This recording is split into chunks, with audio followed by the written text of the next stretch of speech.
విశాఖపట్నం రోజు రోజుకి అభివృద్ధి చెందుతోంది. అలాగే ట్రాఫిక్ కూడా అదే మాదిరిగా ఉంటుంది. అటుపక్క నుంచి ఇటుపక్క వరకు అంటే భీమిలి నుంచి మనం గాజువాక అగనంపూడి వరకు చూస్తే కనుక భారీ హైవే ఉంటుంది. అలాగే అటుపక్క పెందుర్తి కొత్తవలస జంక్షన్ వరకు కూడా భారీ రోడ్లు ఉంటాయి. ఈ రోడ్లన్నింటిలో కూడా ఈ మధ్యకాలంలో యాక్సిడెంట్స్ అన్నీ ఎక్కువ అవుతున్నాయి. ఈ క్రమంలో అందులో 5 కూడళ్ళు 5 జంక్షన్స్ మాత్రం చాలా డేంజర్ జోన్లుగా ఉన్నాయి.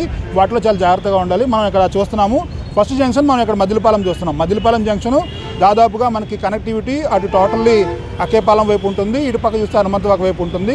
నెక్స్ట్ జంక్షన్ చూస్తే కనుక ఎంవీపీ జంక్షన్ అంటే డబుల్ రోడ్ జంక్షన్ ఉంటుంది.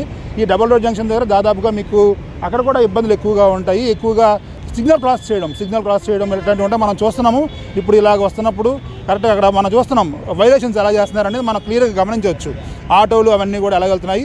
ఓ పక్కన ఎక్కడి నుంచి మన సిగ్నల్ ఉన్నప్పటికీ కూడా మిగతావన్నీ కూడా అలాగా వెళ్తుండడం మనం గమనించవచ్చు. అక్కడ ఫ్రీ లెఫ్ట్ లేదు, కానీ ఆ ఫ్రీ లెఫ్ట్లో వాళ్ళు వెళ్ళిపోవడం మనం చూస్తున్నాము. సో ఇవన్నీ కూడా పాసిబిలిటీస్. ఓ పక్కన దాదాపుగా ఇదే కూడల్లో 5-6 కానిస్టేబుల్స్ నిత్యం పహారా కాస్తున్నప్పటికీ, అంటే నిత్యం వాళ్ళు చెక్ చేస్తున్నప్పటికీ కూడా పరిస్థితి ఈ విధంగానే ఉంటుంది. మనం ఇక్కడ గ్రీన్ సిగ్నల్ పడిన ఈ రూట్ చూస్తున్నాము. ఇది మదిలిపాలెం జంక్షన్. ఈ మదిలిపాలెం జంక్షన్లో రోజు దాదాపు 1000 నుంచి 2000 వెహికల్స్ ఒక గంట వరకు వెళ్తూ ఉంటాయి. ఈ భారీ వాహనాలు కూడా ఇందులో ఉంటాయి. ఇవన్నీ కూడా ఈ అటుపక్క రూట్ నుంచి, అంటే మనకి రామాటాక్స్ రూట్ నుంచి అటుపక్క జగదాంబ నుంచి వచ్చేవన్నీ కూడా ఈ రూట్లో కలుస్తూ ఉంటాయి. ఇది 4 రోడ్లు కూడా. ఇటుపక్క మన మదిలిపాలెం బస్ స్టాప్ చూడొచ్చు. ఇక ఇంకో జంక్షను హనుమంతవాక కూడా చాలా డేంజర్ జోన్గా చెప్పాలి. హనుమంతవాకలో దాదాపుగా 3 రోడ్ జంక్షన్, అటు మనకి బీఆర్టీఎస్ రోడ్ నుంచి ఇటుపక్క ఎంవీపీ వరకు వెళ్ళే రోడ్డు వరకు ఒకటి, కైలాసగిరి వైపు నుంచి లోపలికి క్వార్టర్స్ వెళ్ళే వరకు రోడ్డు ఒకటి, ఇవన్నీ కూడా ఉంటాయి. ఈ రోడ్లు కూడా కొంచెం డేంజరస్గా ఉంటాయి. ఈ రోడ్ తర్వాత మనం చెప్పుకోవాల్సింది సత్యం జంక్షను, ఆ తర్వాత మనకి లీడ్గా ఉండే జంక్షన్ అక్కేపాలెం. ఈ 3 జంక్షన్స్ కూడా కొంచెం డేంజరు. దీంతోపాటు అటు రామాటాక్స్ రోడ్లు కూడా కాస్తంత ఇబ్బందికరంగానే ఉంటుంది. ఇక్కడ దాదాపుగా సర్వే ప్రకారం చూసినా, పోలీస్ రికార్డ్స్ ప్రకారం చూసినా సరే ఇక్కడ యాక్సిడెంట్స్ అనేవి కూడా మైనర్ యాక్సిడెంట్స్ నుంచి మేజర్ యాక్సిడెంట్స్ వరకు కూడా ఉంటున్నాయి.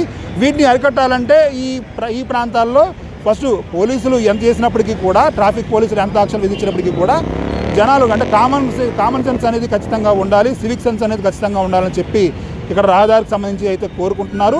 ముఖ్యంగా ఈ రహదారుల్లో జాగ్రత్తగా ఉంటేనే, అంటే ఇప్పుడు మనం చూస్తున్నట్టు లెఫ్ట్లో నిత్యం పోలీసులు ఒక ఎస్ఐ నుంచి ర్యాంక్ వరకు కూడా రెగ్యులర్గా ఇక్కడ డ్యూటీ చేస్తున్నప్పటికీ కూడా మనం చూస్తున్నాము. వాళ్ళు రెగ్యులర్గా చెక్ చేస్తూ ఉంటారు. ఎక్కడికక్కడ వాళ్ళందరినీ కూడా చెక్ చేసినప్పటికీ కూడా, ఈ మొత్తం డ్యూటీ చేస్తున్నప్పటికీ కూడా ఎక్కడో దగ్గర యాక్సిడెంట్స్ అనేవి జరుగుతూనే ఉన్నాయి.